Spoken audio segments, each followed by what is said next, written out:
Estamos gravando. Vamos que, como diria o personagem do Zé Wilker, o tempo é curto e a Sapucaí é grande. Vamos começar com tudo, né? Quem já viu o que, cara? Grande. Ah, eu tenho uma saudade Outro dia, da presença dele. Outro dia eu estava revendo Dona Flor e Seus Dois Maridos. Nossa. Que é um filme espetacular, que é uma direção brilhante do Bruno Pineto, que é genial e assim e é um anti-roteiro, é um negócio muito louco aquilo lá. E funciona muito, é maravilhoso, aquele é incrível. E o Zé Wilker, ele é a alma daquele filme. Exato.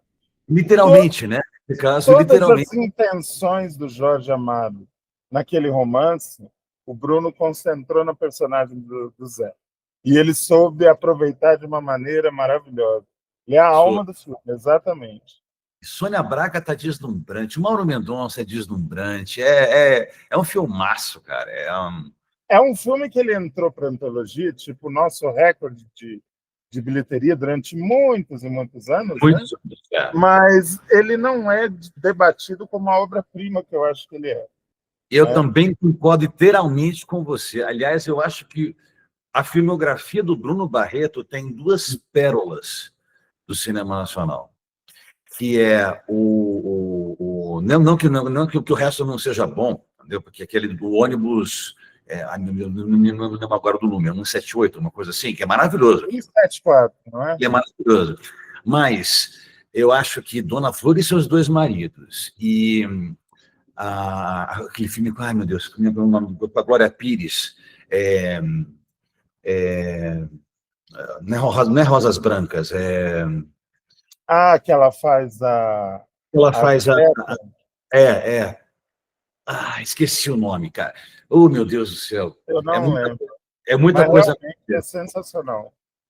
É sensacional. É belíssimo, belíssimo, belíssimo. Não sei se você vai concordar comigo.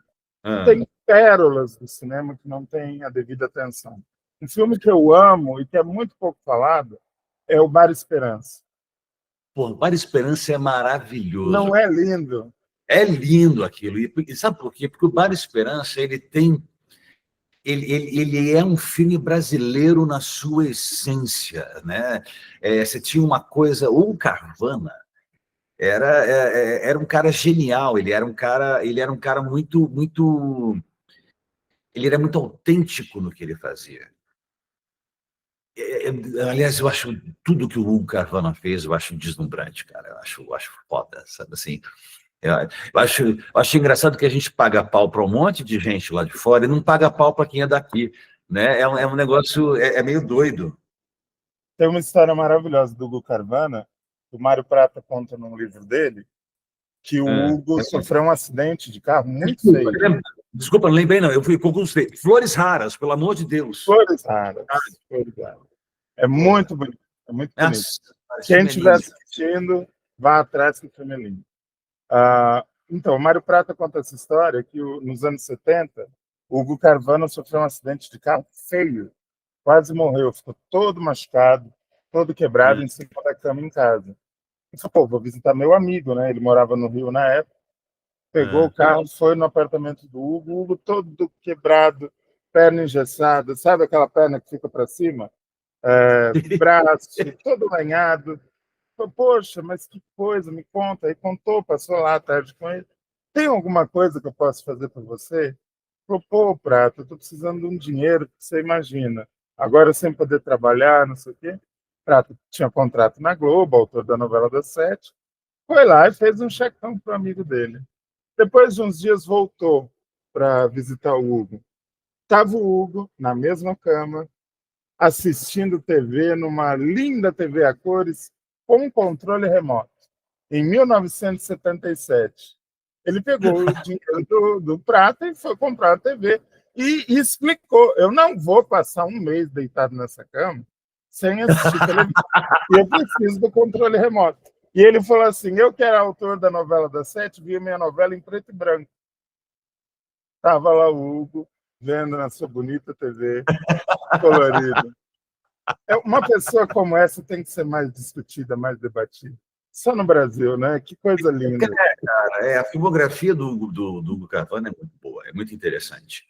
Muito interessante. Agora, falando de Otávio Martins e falando da sua profissão, do ator.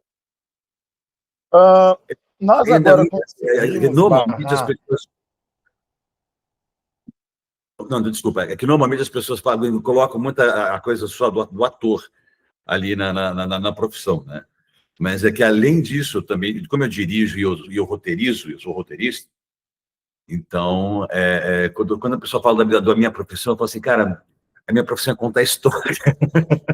Acho que a melhor profissão que eu posso me definir para as pessoas, eu sou um contador de história. Atuando, dirigindo, escrevendo, mas eu sou contador de história. Eu prefiro tratar assim. Está muito certo em cobrar. É que eu acho esse nome, ator, atriz, essa denominação, para mim, é quase sagrada, né? E você vai entender Sim. por que eu estou falando disso. Nós agora conseguimos barrar uma indignidade que o Congresso brasileiro estava querendo aprovar, e uma das grandes responsáveis por isso foi uma atriz. Foi a senhora Dona Paula Lavigne, que se uniu com seu marido, falou, vamos fazer um protesto gigantesco, vamos organizar esse negócio, e isso não vai ficar assim.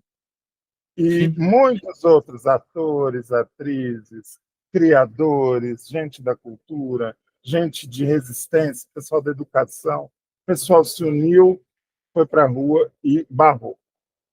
Eu estava lá. Às vezes, eu tenho certeza. Às vezes, eu tenho a impressão, Otávio, que quem trabalha com arte, com cultura, com a sensibilidade, está sempre ocupado fazendo outras coisas que não consegue ter sossego e paz para ser simplesmente o que era para ser. Você tem essa impressão também? Eu digo para você que eu não só concordo, como eu vivo isso. Tem uma coisa... Quando a gente é criativo o tempo inteiro. Você não para de pensar, você não para de criar.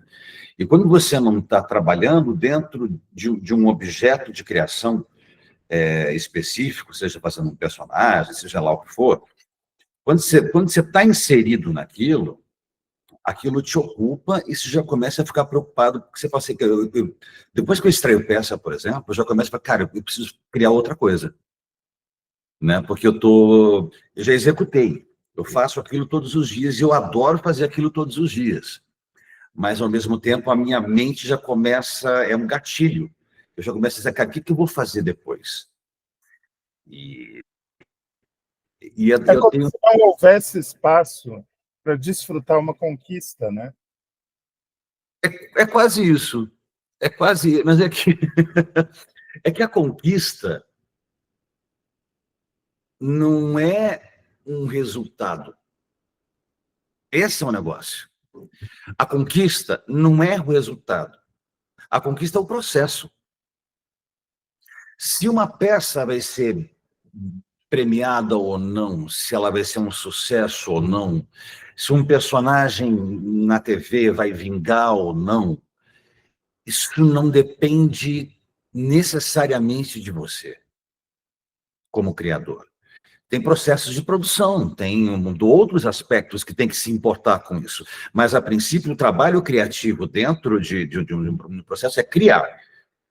E a partir do momento que você está criando, e quando você executa aquilo todos os dias, você recria, você revisita todos os dias a sua criação. O grande desafio do ator de teatro é fazer todos os dias aquela peça como se aquilo acontecesse pela primeira vez e perseguir essa primeira vez. Então, esse é um prazer que vai além do prazer criativo, que é um prazer técnico que você acaba tendo através da criação. Por outro lado, quando eu chego num personagem, eu já falei, então, já consegui, já estou fazendo isso aqui. Então, a minha mente já começa automaticamente a procurar o outro foco de criação. E esses perrengues do meio do caminho não te brocham. Para você, tudo é caminho. Não tem assim uma ação demolidora, uma ação deletéria. Você vai passando por cima, é isso. Não é. Acho que se você falou alguma coisa que eu poderia colocar na minha lápide, né? Tudo é caminho. Eu não acredito. Assim, não é que eu desdenhe do sucesso. E não é que eu valorize o fracasso ou desvalorize o fracasso. Se você aprende muito no sucesso, você aprende muito no fracasso. E você aprende muito no morno. A nossa vida não é feita de sucesso e fracasso, sucesso e fracasso. É morno, morno, morno, sucesso, morno, morno, fracasso, fracasso, fracasso, morno, morno, sucesso. É isso. O morno é o nosso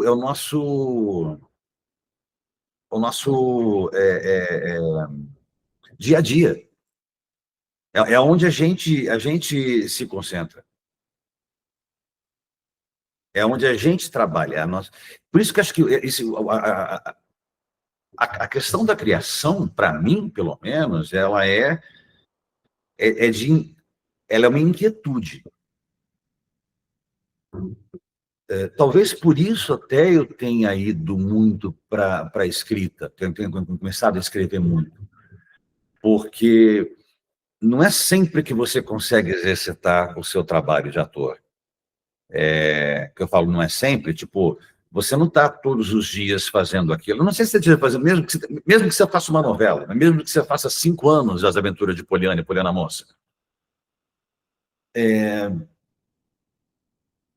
Ainda assim, você tem eu tenho uma outra coisa criativa que é assim, cara, eu preciso criar, eu preciso fazer coisas. Enquanto eu fazia as 2 novelas, eu fiz 4 peças. É isso que você descreveu. A pessoa está com um contrato fixo com a televisão, estar aparecendo, ter o sucesso que você teve com as crianças, eu imagino que deve ser uma bênção, e ao mesmo tempo está podendo se exercitar no teatro. É a situação perfeita, digamos assim.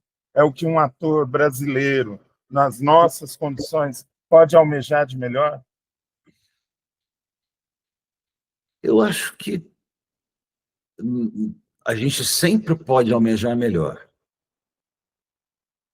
A gente tem, como um todo hoje, como conjuntura, toda uma paralisação do setor do audiovisual, no Brasil como um todo.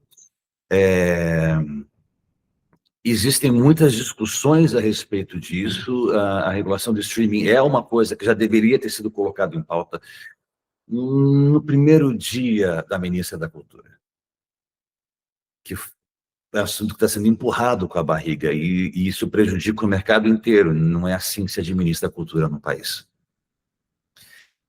Acho que falta uma política cultural efetiva, principalmente para o setor audiovisual. Não é dar dinheiro, é criar estrutura, é criar condições para que as coisas possam emergir, né? Acho que qualquer coisa é melhor do que aconteceu antes, mas assim, isso foi uma falha, isso de fato. A comparação é cruel, né? Não, a comparação não existe. A comparação não existe. Agora, eu acho que tem uma coisa que é verdade. Assim, qual é o preço que você está disposto a pagar para fazer o que você quer? Essa é uma pergunta que a gente não deve fazer só entre nós, atores, mas para tudo. Qual é o preço que você está disposto a pagar para fazer o que você quer? Porque é um luxo você fazer o que você quer. Eu faço o que eu quero. Eu faço em várias frentes. Trabalho que nem um maluco, meu irmão. Eu avalio. Eu trabalho pra cacete. Mas eu pago o preço das coisas, mas eu faço o que eu quero. Eu tenho isso. Para esse tempo, para administrar esse tempo, de estar correndo atrás, de estar criando. A gente sabe que uma criação não surge do nada. Ninguém senta na frente do laptop e surge uma peça. É um processo longo. Você tem que criar, você tem que pagar conta, você tem seu relacionamento, você tem sua família, você tem a sua atuação política, que, como a de todo cidadão, é o tempo inteiro. É muita coisa para administrar. Isso não te drena energia?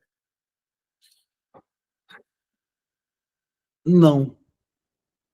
Na verdade, quando eu crio, é que a criação me dá energia. É um vetor diferente. Eu consigo encarar tudo isso porque eu crio. Entendi. É mais ou menos como academia. Eu faço academia para comer. Entendeu? Então, assim, então é a mesma coisa. Eu crio para poder encarar a realidade. Ficar no shape é o bônus, né? Ficar no shape é o bônus, e tá tudo certo. Eu já cansei muito dessa coisa. Eu tive uma época que eu malhei muito, né? Que era por causa do personagem. Fiquei grande, tal. Aí as pessoas assim, mas você não tá mais daquele tamanho do gigante daquele jeito assim, meu irmão. É um trabalho, é uma disciplina. Se eu estou num trabalho, eu faço aquilo. Se eu não estiver no trabalho, eu não faço. Eu vou te dar um exemplo. Quando eu fiz A Noite Antes da Floresta, que era o monólogo do Bernard-Marie Cortès, foi meu primeiro monólogo, com direção do falecido e querido Chiquinho Medeiros. O Chiquinho Medeiros inventou de fazer um negócio que era de fazer yoga, de aquecimento, e todos os dias, antes de eu entrar em cena, eu tinha que fazer aquela saudação do sol. Sabe como é que é? Só de imaginar, eu já estou com dor nas costas. Uma sequência. Velho, e assim, pensa numa pessoa. Eu faço musculação porque eu gosto do. Eu gosto de soltar a coisa ali, né? E a yoga você flexibiliza, aquilo me dá um tédio, aquilo me dá um ódio mortal. Eu não consigo meditar daquele jeito. E e o Felipe Chiquinho, cara, eu sou muito disciplinado. Eu falei pro Chiquinho, né? Assim, cara, acredite, quando acabar essa peça, eu nunca mais vou fazer a saudação do sol. Eu vou enrolar esse tapetinho e guardar para religiosamente, em todos os espetáculos, em todas as apresentações eu fazia um negócio. Porque para mim era a parte do ritual para entrar em cena, fazia parte da composição do personagem, de uma certa forma. Quando acabou, cara, eu falei assim, cara, nunca mais eu vou fazer a saudação do sol. É linda, maravilhoso e tudo, mas assim, não. O que faz o Otávio negar um trabalho? Seja como diretor, como ator, seja um comercial, um papel numa novela, o que for. O que faz você dizer não?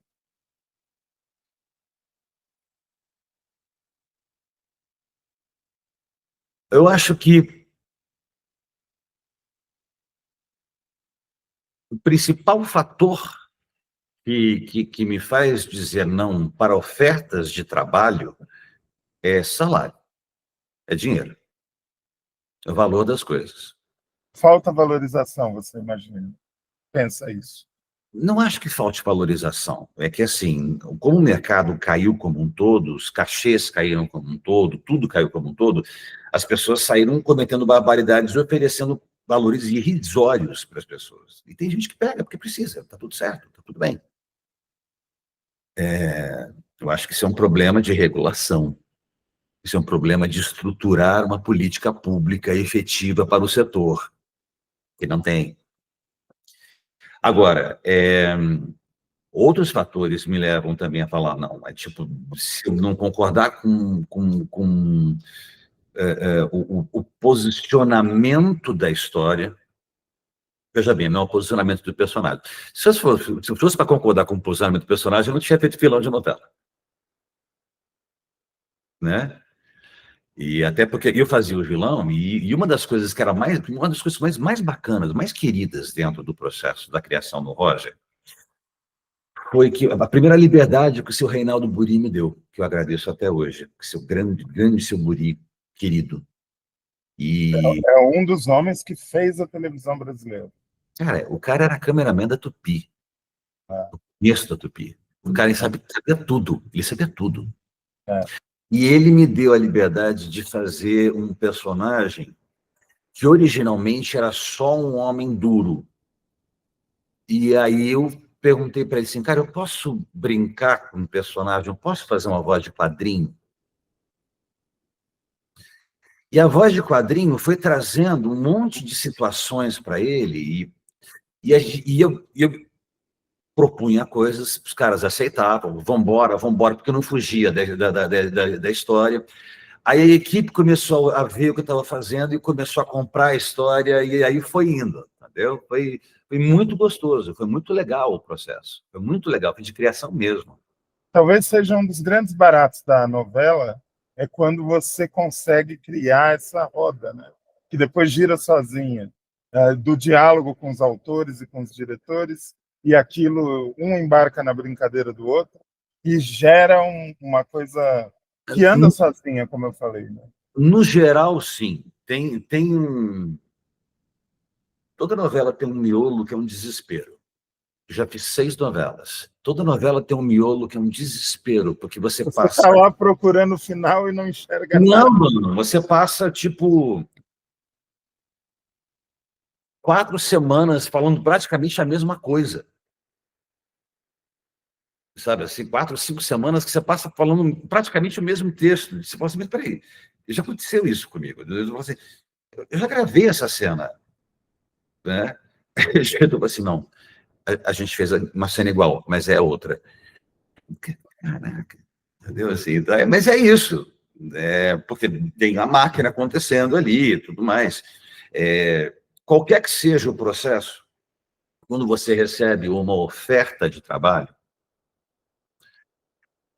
você tem que entrar com a criação, mas você tem que lembrar que aquilo também é uma profissão. E você tem que lembrar que é uma profissão de mão de obra qualificada. A maior prova é quando você coloca uma mão de obra barata num papel e as pessoas caem de pau, óbvio. Compreende? Então, não é? Então é óbvio. E muitas vezes as pessoas preferem a mão de obra barata, mesmo sob crítica, porque acaba economizando. Sim. Otávio, vamos fazer aqui um exercício lúdico. Botar fantasia para funcionar. Puxa. Digamos que você tem dinheiro infinito. Tem um mecenas. E o mecenas ligou para você e falou, Otávio, eu vou te propor esta aventura e não poupe despesas. O que você precisar, eu vou deixar meu telefone aqui para o mecenas, tá, galera? Pode deixar. Deus, eu vou achar incrível essa história, mas vamos lá, vai. Que peça você montaria? Com que proposta seria? E se teria alguma coisa inovadora ou não? Essa proposta de fazer o que quisesse, com o dinheiro que quisesse, ia levar você mais para um cantinho de conforto do que para o cantinho do desafio. Cara, eu acho que, primeiro, se eu tivesse dinheiro infinito... Infinito. Otávio, quer montar a ópera? Eu não teria tantos projetos na gaveta. Né? Essa é uma das coisas, com certeza. Agora, se fosse montar uma peça... Uma só.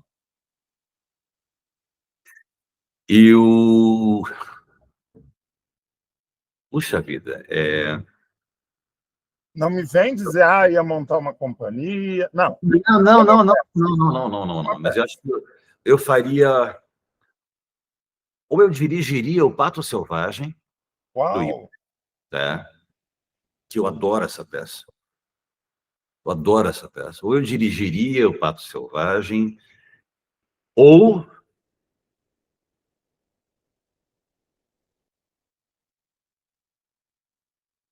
eu faria o Macbeth. Vemos que o senhor não veio para brincadeira, né? Escolhas, assim, ousadas. E que linha que seria o teu Macbeth?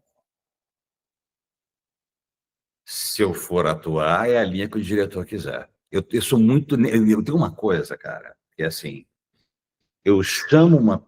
Se eu estou produzindo um espetáculo que eu vou atuar, quando eu chamo o diretor, eu apago totalmente o diretor que existe em mim. Porque tem uma pessoa de fora me orientando sobre o que é melhor fazer do ponto de vista dela. Eventualmente, eu dou um ou outro pitaco, que é uma coisa estrutural, que é uma coisa que nós, diretores, dividimos entre nós. Tá, isso aqui, tenta fazer isso aqui, que fica... Agora, para isso você trabalha com parceiros, normalmente, né? Mas eu sou um cara muito... é para fazer isso? Então eu faço isso. Eu tenho muita admiração por uma atriz que eu considero uma das maiores atrizes brasileiras, que é a Denise Del Vecchio. Eu também. E a Denise é uma atriz deslumbrante. A Denise é uma atriz que, cara, pelo amor de Deus, assim, ela é um outro patamar Querido, deixa eu só te fazer uma pergunta. Já estamos quase estourando o tempo. Podemos estender mais 10 minutos? Podemos, sem problema. Ótimo. Por favor, continue. E a Denise, eu já tive o prazer de estar com ela em cena e tive o prazer de dirigi-la. E a Denise, ela tem uma entrega no trabalho que é uma entrega para o diretor. Eu aprendi muito a ser ator dirigindo a Denise. Ela é muito especial, ela é muito... Denise, ela é única. E eu acho que eu tenho essa coisa. Quando eu escrevi o Entre Irmãos, eu conversei com o Pavão primeiro, fechamos aí o Pavão de fazer, e aí eu falei, vou falar com o Damiro. Aí liguei para o Marcos, que o Marcos é meu parceiro eterno de coisa, mas eu nunca tinha sido dirigido por ele. E aí eu ofereci para ele a direção. E tem uma coisa que eu tenho uma abordagem completamente diferente do Marcos. Eu tenho uma abordagem que é muito mais estrutural para dirigir, ele é muito mais intuitivo para dirigir. E eu me joguei nisso aqui, foi maravilhoso. Porque, para mim, como criador, é essencial trabalhar com gente que não trabalha com o meu trabalho. Eu preciso ver as outras pessoas trabalharem de outro jeito, cara. Você precisa se alimentar daquilo que é novo, você precisa se alimentar daquilo que é tipo rock. Pô, os Rolling Stones são a maior banda de rock de todos os tempos. Mas, porra, quando surge uma banda nova de uns moleques de 19 anos, porra, isso é rock, cara, entendeu? Passa pela sua cabeça a raridade desse teu raciocínio, que a maioria das pessoas não pensa assim. A raridade do teu raciocínio. É um raciocínio inteligente, mas não é a massa das pessoas que pensam assim. A maioria das pessoas se retroalimenta sempre das mesmas coisas. Mas aí você... Mas aí você vive de passado, né? Não, eu estou admirando a maneira como você está se expressando. Porque Não, geralmente não é como as pessoas falam. senão você vive de passado. Assim, por isso que eu falo para você que o caminho é a conquista. Você poder fazer o que você gosta é a conquista. A graça da viagem é a viagem. É a estrada. É a estrada. E ela só vai acabar quando acabar. Eu vou te contar uma história com a Denise Del Vecchio. Na pandemia, eu escrevi uma peça chamada Michele e mandei para ela, porque eu escrevia ouvindo a voz dela no meu ouvido. Foi a primeira vez que isso aconteceu comigo, em que eu sabia para quem que eu estava escrevendo. Eu nunca sei. Dessa vez eu sabia. E é uma história de suicídio assistido. Mandei para ela leu em 3 dias, que é uma coisa que não existe. Eu nunca vi ninguém ler tão rápido. E ela disse o seguinte: sua peça é linda, bem escrita, mas eu não vou fazer, porque eu não quero falar sobre morte num período em que a gente está tão ferido. Quem sabe daqui a uns 10 anos. Ao mesmo tempo que eu fiquei felicíssimo pelos elogios dela, me deu uma vergonha tão grande da minha falta de sensibilidade, da minha dureza, de imaginar fazer aquilo com ela. Não, eu não acredito, honestamente, eu não acredito que tenha sido uma dureza sua. Não acredito, não. Veja bem, você estava dentro daquele período vivenciando uma série de coisas que você transpôs para o texto. É claro que, assim, todos nós vivemos aquilo lá, né? Então, assim, você transpôs isso para o texto. Para você, era uma necessidade de criador de colocar o seu pensamento e a sua criação a partir daquilo. Para ela, aquilo, com certeza, a situação, a pandemia, bateu de um outro jeito. Como bateu de outros jeitos para muitas pessoas. Mas eu fiquei com muita vergonha, mesmo assim. Mas não, você não precisa, principalmente porque ela lei. foi tão delicada, tão... A maneira como ela falou, eu estou te resumindo de uma maneira tosca. Ela falou com aquela delicadeza dela. Eu fiquei com uma vergonha, eu acho que eu nunca mais vou mandar nada. Imagina. Você que vai lembrar. Foi aquele doido que queria que eu falasse de morte numa pandemia. Ao contrário, ao contrário, ao contrário, ao contrário. Mas eu sou apaixonado por ela. Talvez tenha uma coisa aí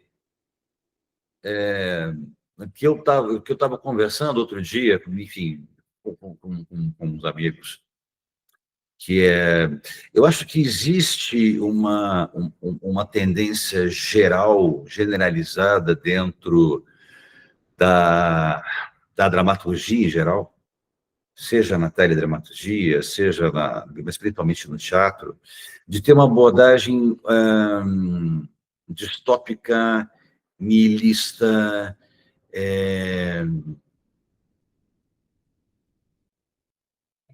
I don't buy it.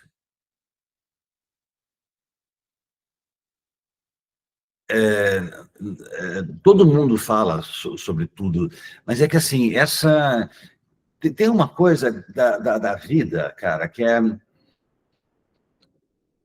A maior parte das pessoas, às vezes, tudo que elas precisam no dia a dia é de uma pessoa que olhe para ela e fala assim, cara, você tem valor e você é amado. Se todo mundo pudesse se sentir valorizado e se sentir amado todos os dias, acredite, os problemas seriam de outra ordem e completamente diferentes. Eu tenho a impressão que o discurso corporativo meio que contaminou essa verdade que é tão simples, tão verdadeira, né? Verdade é um pleonasmo, mas enfim. O pensamento eles acharam um pensamento bonito. É um niilismo pelo niilismo. Uhum. Porque a desgraça, a desesperança e a miserabilidade da condição humana fica bonito. Faz pensar. Tem uma coisa que eu vejo, que eu acho que, assim, eu sinto muita falta mesmo de ter abordagens que sejam realistas e que não sejam necessariamente pessimistas, porque não significa ser otimista. Mas que, cara, pelo amor de Deus, a vida tem coisas bacanas, a vida é muito difícil, a vida é muito chata, às vezes, assim, sabe, às vezes a gente passa uns perrengues que, pelo amor de Deus, mas a vida é legal. A vida é legal. Como disse Fernanda Torres, a vida presta. Eu vou dizer, eu vou lembrar uma coisa, eu vi há muito tempo no Fantástico, passou uma reportagem com o Chico Anísio, que era uma reportagem que esqueci o nome do cara que ele fazia, que era um cara, um ex-caceta. O Cláudio Manuel. Isso, Cláudio Manuel, que era sobre... Vida a Vida, é muito bom. Vida a Vida. E aí ele perguntou para o Chico Anísio se o Chico Anísio tinha medo da morte. E o Chico falou, medo? Não tenho, porque ela vai vir. Tenho pena, porque é tão gostoso viver. E é isso. É gostoso viver. É gostoso. Não é só péssimo. Tem problemas. Mas tem uma coisa da vida que a gente tem que valorizar. Por isso que eu gosto da comédia. Eu valorizo muito a comédia. Eu fico de cara que os jurados de prêmios todos valorizem coisas que são bacanas, são legais, são dramáticas, mas há uma desvalorização da comédia em relação às outras correntes dramatúrgicas. É como se comédia fosse um gênero menor e é infinitamente mais difícil de fazer. Infinitamente mais difícil de fazer. Até pela própria natureza. Esse barulho que você está vendo é meu gato. Ela tá passeando por aqui. Olha, tá. É o típico comportamento. Depois, agora, a casa é deles, você só mora aí. Oi? A casa é deles, você só mora aí. Eu sou hóspede aqui, mano. Né? Para eu não abusar mais de você, eu queria, antes da última pergunta, que você me contasse o que você está preparando, quais são os próximos passos do Otávio, o que vem por aí. Quais são os próximos passos? Cara, eu estou dirigindo 2 espetáculos. Um deles vai marcar os 40 anos de carreira da Eliette Cigarini. Outra maravilhosa. Outra deusa, que é um espetáculo lindo que ela escreveu chamado Asas de Pano. É muito bonito, que é um espetáculo para celebrar 40 anos de carreira dela. Vou fazer uma montagem da Celestina, que eu estou dirigindo, do Fernando Rojas, fim do ciclo de ouro espanhol. A Teresa Raquel morreu sem realizar o sonho de montar a Celestina. Eu vou te falar uma coisa, essa peça foi o primeiro projeto que eu quis fazer na minha vida, mas naquela época eu queria fazer o Calixto. Hoje, eu no máximo posso fazer a Celestina. E eu estou escrevendo um longa que roda, quer dizer, já escrevi, a gente tem ajustes, né? Roteiro não acaba. Roteiro você larga, você nunca Não, roteiro nunca, já foi aprovado, já está captado, já está tudo, vai começar a rodar agora em fevereiro, e também vão acompanhar, tudo mais, e aí eu tenho um outro trabalho que eu vou fazer, porque é um motor que eu não posso falar. Não. Cara, as pessoas têm agora... Deus me livre de desnudar os segredos do tem uma coisa que assim, tem essas coisas de cláusula de confidencialidade, aí se fala, tá, entendi, tá, você não quer que ninguém saiba, tá, mas exatamente para quê? Porque isso é um segredo para quem, né? Porque dentro do mercado a coisa rola, todo mundo sabe. Então, se fosse para ser um segredo, o mercado não poderia saber, né?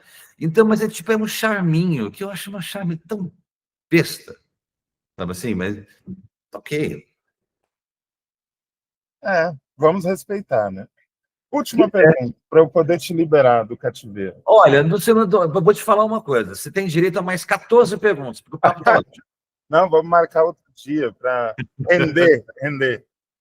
Otávio, o Jorge Andrade escreveu uma novela na Globo chamada O Grito, onde a personagem principal, feita pela deusa Glória Menezes, sempre repetia uma mesma frase quando alguém era solidário a ela e a luta dela, que estava sendo expulsa do prédio onde vivia com o filho doente, que ele gritava à noite. E essa frase eu uso sempre também nas mesmas situações, que é a seguinte: o Jorge sempre botava na boca dela a seguinte frase: quem pode sentir os outros, senão os que vivem partidos em 1000 pedaços? Você é um homem partido em 1000 pedaços? Se eu fosse partido em 1000 pedaços, seria mais fácil eu me juntar.